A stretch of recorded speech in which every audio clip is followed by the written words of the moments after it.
All right, y'all, with the 2009 Yz450F, the problem that this bike have is that the customer say he was riding the bike and then he said the bike just cut off on him, then he went to crank the bike up and it was no compression at all. And as you can see, a 450 shouldn't definitely go down this easy.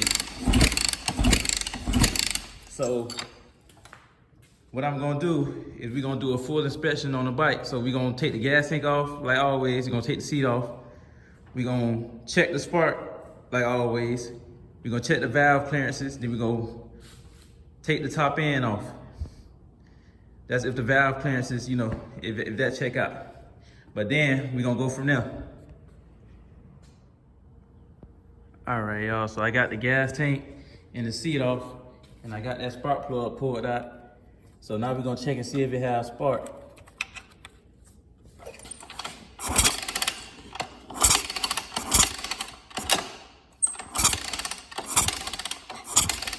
All right, so the bike definitely has spark.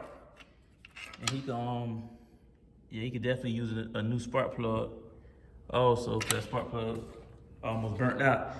All right, so the next thing I'm gonna do is I'm gonna take off the brackets for the cylinder head, the top end, and I'm gonna take the cam cover off so we can check the valve clearances. And I'm just gonna pull the subframe off too so I can have more space to work with.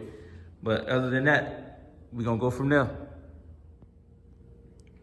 All right, y'all, so I got the cam cover finally off. So what we're gonna do is check the valve clearances just to see how everything looking, all the clearances. Okay, as you can see, that one's good. That intake one is good. That one is good. But see, it could be another thing too. The valves could have dropped too. He could have bent the valve, so it's kind of tricky. Okay, and this one is too tight. That left one is too tight. Okay, so he could have bent a valve. But with the intake ones,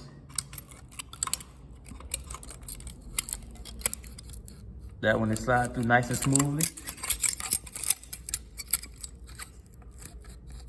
And that one is nice and smooth. Okay, so what we do know is that his exhaust valves, if it was a valve that did drop or bend, it's most likely his intake valve that bent.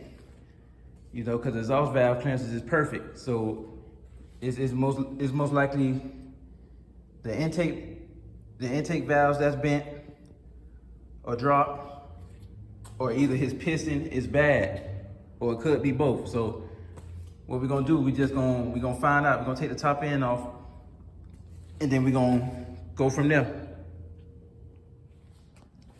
All right, y'all, so I went ahead and pulled the whole top end off, and just like I thought, one of the valves, you know, was bent.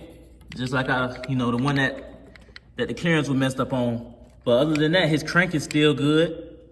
The crank's still perfect, nice and perfect. His piston is actually still good. It just got a little, little mark right there from where the valve kind of bent. But that's not a big deal. But that's up to him if he would want to put a new piston in it. But the cylinder is still good, still excellent. And like I said before, they go to the bent valve right there. The valve is bent. But the exhaust valves is still perfect, but the valve is definitely bent. So if he wants to, he could just replace all three just to be on the safe side.